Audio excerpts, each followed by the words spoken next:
धर्म तू तो हीरो बन गया यार। ये डायलॉग किसी फिल्म का नहीं है, ना ही किसी ने धर्मेंद्र से ऐसा कहा। ये लाइन धर्मेंद्र की ही है, खुद अपने लिए। पंजाब के गांव से मुंबई या ठेठ जाट लड़के से बॉलीवुड के ही मैन बनने तक का सफर धर्मेंद्र का कुछ ऐसा ही है जिस पर कभी कभी खुद उन्हें भी यकीन नहीं होता। 300 से ज्यादा फिल्में कर चुके धर्मेंद्र के स्ट्रगल के दिन मुफलिसी में गुजरे, लेकिन आज वो करीब 500 करोड़ की संपत्ति के मालिक हैं। बॉलीवुड में धर्मेंद्र की दरियादिली, गुस्सा, रोमांस और एक्शन सब फेमस है। फिल्मों से जुड़े किस्से, दिल लगी और दिलफेक अंदाज की कहानियां और गुस्से में फूट पड़ने वाले मौके। धर्मेंद्र की जिंदगी में हर वो बात है जो एक फिल्म में होती है। नमस्कार, आप देख रहे हैं की मीडिया। बॉलीवुड के हैंडसम हंग धर्मेंद्र पाजी की जीवन तो बेहद फिल्मी रही है और साथ ही रोचक रहे हैं इनसे जुड़े किस्से।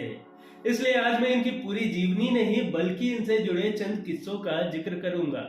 जैसे जब गुस्साए धर्मेंद्र के हाथों मरने से बचे थे अमिताभ बच्चन, किसने धर्मेंद्र को मारा था थप्पड़, किससे सेट पर ही बंधवाई थी राखी, शोले में वीरू के जगह कौन सा रोल करना चाहते थे, शराब के नशे में क्यों इन्होंने ऋषिकेश मुखर्जी को रात भर किया था परेशान, किसने धर्मपाजी से मांगी थी मौत, जब धर्मेंद्र ने अफेयर की गॉसिप छापने वाले पत्रकार को सरेआम पीटा था, नशे में जब मां के पैर दबाए तो मां ने क्या कहा, क्यों विमलदा की पत्नी को दिया था नोटों से भरा बैग, क्या हुआ था जब बिना बताए धर्मेंद्र पर फिल्माए गए थे रेप सीन और अपने पापा के लिए सनी देओल ने किसे जमकर पीटा था, और क्यों स्पॉट बॉय को दी थी रिश्वत, और क्या शादी के लिए धर्मेंद्र जी ने इस्लाम कबूला था। आज एक एक कर हम इन्हीं किस्सों की चर्चा करेंगे, लेकिन उससे पहले अगर अभी तक आपने इस चैनल को सब्सक्राइब नहीं किया है तो प्लीज सब्सक्राइब कर लें। किस्सा नंबर 1। फिल्म सीता गीता बनाते हुए ही रमेश सिप्पी ने उनकी स्टार कास्ट धर्मेंद्र, हेमा मालिनी और संजीव कुमार के साथ शोले बनाने का मन भी बना लिया था। इस फिल्म के दूसरे हीरो के लिए रमेश एक ऐसे एक्टर की तलाश में थे जो ज्यादा पॉपुलर ना हो। ऐसे में धर्मेंद्र ने ही अमिताभ के नाम का सुझाव दिया। धर्मेंद्र इस फिल्म में वीरू की जगह ठाकुर का रोल निभाने में अड़े हुए थे, लेकिन इस रोल में संजीव कुमार को कास्ट कर चुके रमेश सिप्पी कास्ट बदलने के पक्ष में बिल्कुल नहीं थे। जब धर्मेंद्र ने जिद नहीं छोड़ी तो रमेश ने उन्हें समझाया कि अगर वो ठाकुर बने तो उन्हें हेमा के साथ कम सीन मिलेंगे, लेकिन अगर वीरू बने तो उन्हें बसंती बनी हेमा के साथ रोमांस करने का मौका मिलेगा। इस बात को सुनकर धर्मेंद्र झट से मान गए। धर्मेंद्र हेमा को इस कदर पसंद करते थे कि जब बसंती को बंदूक चलाने वाली शूटिंग चल रही थी तो इस सीन को खराब करने और बार बार रीटेक करवाने के लिए धर्मेंद्र ने स्पॉट बॉय को 2000 रुपए रिश्वत दी थी। स्पॉट बॉय ने रिश्वत लेकर बार बार सीन दोहराने में धर्मेंद्र की मदद की और धर्मेंद्र बार बार हेमा के नजदीक जाते रहे। किस्सा नंबर 2। 1971 में जब ऋषिकेश दा फिल्म आनंद बनाने के बारे में सोच रहे थे तो सबसे पहले उन्होंने इसकी कहानी बेंगलुरु से मुंबई फ्लाइट के दौरान धर्मेंद्र को सुनाई थी। धर्मेंद्र बड़े खुश थे। उन्हें गलतफहमी हुई कि ऋषिकेश दा शायद उन्हें ही फिल्म में लेंगे। कुछ दिनों बाद अखबार में खबर छपी कि फिल्म के हीरो राजेश खन्ना होंगे। फिर क्या था, धर्मेंद्र ने जमकर शराब पी और फिर देर रात ऋषिकेश दा को कॉल किया और कहा कि आप मेरे साथ ऐसा कैसे कर सकते हैं ऋषिदा। ऋषिकेश उन्हें शांति से समझाते रहे और कहते रहे कि धर्म हम सुबह बात करेंगे, लेकिन धर्मेंद्र थे कि लगातार अपनी बात दोहराए जा रहे थे। ऐसा करते करते उन्होंने रात भर ऋषिकेश दा को परेशान किया। इसके बावजूद ऋषिकेश मुखर्जी और धर्मेंद्र की दोस्ती बरकरार रही। एक बार ऋषिकेश मुखर्जी की तबीयत बहुत खराब थी और धर्मेंद्र उनसे मिलने अस्पताल पहुंचे थे। ऋषिदा उस समय ऑक्सीजन सपोर्ट पर थे। जब धर्मेंद्र ने उनसे बातचीत की तो ऋषिदा ने उनसे कहा, धर्मेंद्र ये ऑक्सीजन पाइप निकाल दो और मुझे मुक्ति दे दो। जाहिर है धर्मेंद्र ने ऐसा नहीं किया।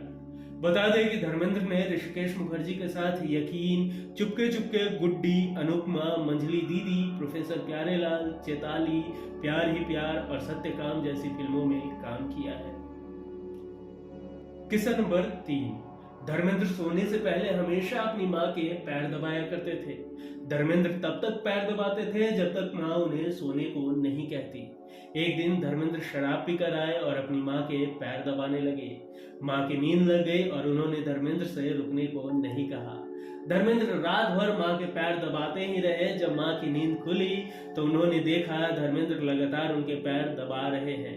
ऐसे में माँ ने कहा, बेटा शराब पीकर इतने अच्छे से पैर दबाते हो, रोज पिया करो।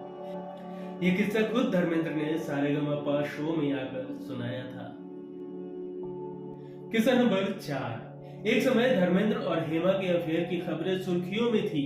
दो पत्रकार लगातार इनके अफेयर पर खबरें छाप रहे थे। धर्मेंद्र उन दोनों पत्रकारों से बेहद नाराज थे, लेकिन उन्हें सही मौके की तलाश थी। 1978 में धर्मेंद्र बंगाल में तूफान से पीड़ित लोगों की मदद करने के लिए एक रैली में शामिल हुए। जैसे ही धर्मेंद्र की नजर भीड़ में खड़े उस पत्रकार पर पड़ी तो उन्होंने वहीं उसे मारना शुरू कर दिया। किस्सा नंबर 5। बिमल रॉय ने ही धर्मेंद्र को 1963 की फिल्म बंदगी से बड़ा ब्रेक दिया था। इसके बाद धर्मेंद्र विमल दा की कई हिट फिल्मों में नजर आए। जब विमल दा धर्मेंद्र और शर्मिला टैगोर के साथ फिल्म चैताली बना रहे थे, शूटिंग आधी हुई और बीच में ही विमल दा की 1966 में मौत हो गई। सारे पैसे डूब गए और सारे एक्टर्स अपनी बची हुई फीस लेने के लिए विमल दा के घर पहुंचने लगे। ऐसे में उनकी पत्नी मनोबिना राय बहुत परेशान रहने लगी। शर्मिला टैगोर ने भी चंद हफ्तों के इंतजार के बाद फिल्म छोड़ दी। एक दिन धर्मेंद्र भी विमल दा के घर पहुंचे। जैसे ही वो आए तो मनोबिना को लगा कि शायद धर्मेंद्र भी अपनी बची हुई फीस लेने आए हैं। इससे पहले वो कुछ कहती, धर्मेंद्र ने तुरंत अपने हाथ में रखा पैसों से भरा ब्रीफकेस खोल दिया। मनोबिना हैरान रह गई। धर्मेंद्र ने कहा, विमल राय के मुझ पर बहुत एहसान है, आज मुझे मौका मिला है उनके एहसान चुकाने का। धर्मेंद्र द्वारा दी गई आर्थिक मदद से ये फिल्म बन सकी। सायरा बानो इस फिल्म की हीरोइन बनी और ऋषिकेश मुखर्जी ने इसे डायरेक्ट किया। किस्सा नंबर 6। धर्मेंद्र को कांतिलाल शाह की फिल्म आज का गुंडा में साइन किया गया। डायरेक्टर ने धर्मेंद्र से शर्टलेस घुड़सवारी करवाई और उनके शरीर पर तेल लगवाया। बाद में कांतिलाल ने धर्मेंद्र को बिना बताए उनके बॉडी डबल से रेप सीन शूट करवाया और उसे ऐसा एडिट करवाया कि लगे जैसे धर्मेंद्र ने ही खुद रेप सीन शूट किया है। कुछ समय बाद एक शख्स ने सनी देओल को बताया कि आपके पिता एडल्ट फिल्म में काम कर रहे हैं।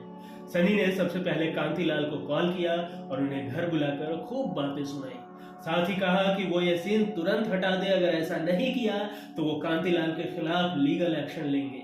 खबरों के अनुसार सनी देओल ने कांतिलाल को खूब थप्पड़ मारे। आखिरकार सनी की धमकियों के बाद कांतिलाल ने यह फिल्म कभी रिलीज ही नहीं की। किस्सा नंबर 7। चांद और सूरज फिल्म में तनुजा धर्मेंद्र की हीरोइन बनी थी। तनुजा की धर्मेंद्र की पत्नी प्रकाश कौर और बच्चों से भी अच्छी पहचान थी। वहीं धर्मेंद्र फ्लर्ट करने में माहिर थे और अक्सर अपनी को स्टार से मस्ती मजाक में फ्लर्ट करते रहते थे। जैसे ही धर्मेंद्र ने तनुजा के साथ फ्लर्ट करना शुरू किया तो तनुजा इतना गुस्सा हुई कि सरेआम उन्होंने धर्मेंद्र को जोरदार थप्पड़ जड़ दिया। साथ ही कहा, बेशर्म, मैं तुम्हारी पत्नी को जानती हूँ और तुम्हारे बच्चे भी हैं, तुम मुझसे फ्लर्ट कर रहे हो। तनुजा का गुस्सा देखकर धर्मेंद्र हैरान रह गए और कहा, तनुजा मेरी माँ, मुझे माफ कर दे। जब इतने में भी तनुजा का गुस्सा शांत नहीं हुआ तो धर्मेंद्र ने तुरंत काला धागा निकाला और तनुजा से बंधवाते हुए सेट पर ही उन्हें अपनी बहन बना लिया। किस्सा नंबर 8। 1975 में रिलीज हुई फिल्म शोले आज भी धर्मेंद्र के करियर की सबसे बेहतरीन फिल्म मानी जाती है। फिल्म में धर्मेंद्र वीरू बने थे और अमिताभ जय। लेकिन क्लाइमेक्स की शूटिंग के दौरान अमिताभ बच्चन धर्मेंद्र के हाथों मरने से बाल बाल बचे थे। जी हाँ, धर्मेंद्र को क्लाइमेक्स सीन में गोलियां और बारूद इकट्ठा करना था, लेकिन जैसे ही एक्शन बोला जाता तो धर्मेंद्र के हाथों से बार बार गोलियां गिर रही थी। 2-3 बार सीन खराब होने के बाद धर्मेंद्र इतने गुस्से में आ गए कि उन्होंने असली गोलियां बंदूक में लगाई और बंदूक चला दी। इस सीन में अमिताभ पहाड़ों में ऊपर की तरफ खड़े थे। धर्मेंद्र के गुस्से में चलाई गई गोली अमिताभ बच्चन के कान के पास से होकर निकली और वो बाल बाल बच गए। दरअसल डायरेक्टर रमेश शिप्पी ने क्लाइमेक्स सीन रियल दिखाने के लिए शूटिंग के दौरान असली गोलियों का इस्तेमाल किया था। किस्सा नंबर 9। एक रियलिटी शो में शरीक हुई हेमा ने एक सवाल के जवाब में बताया था, जब नासिक में फिल्म प्रतिज्ञा की शूटिंग चल रही थी तब धर्मेंद्र को मैंने मैं जट यमला पगला दीवाना गाने पर डांस करते देखा।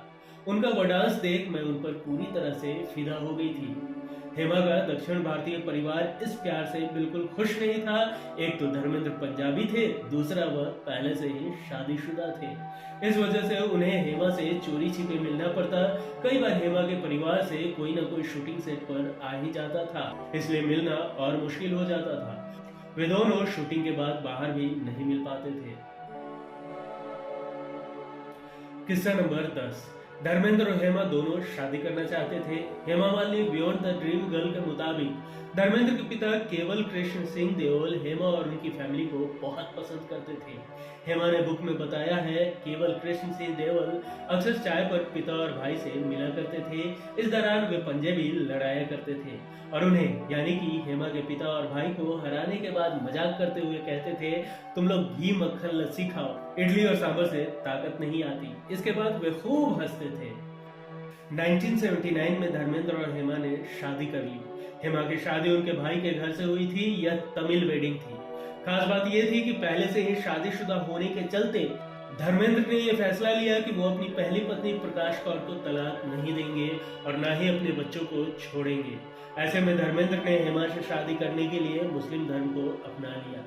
धर्मेंद्र ने अपना नाम बदलकर दिलावर खान किया था और हेमा मालिनी आयशा बी बनी थी, जिसके बाद हेमा से शादी की। आज धर्मेंद्र अपनी दोनों पत्नियों और बच्चों के साथ खुशहाल जिंदगी जी रहे हैं।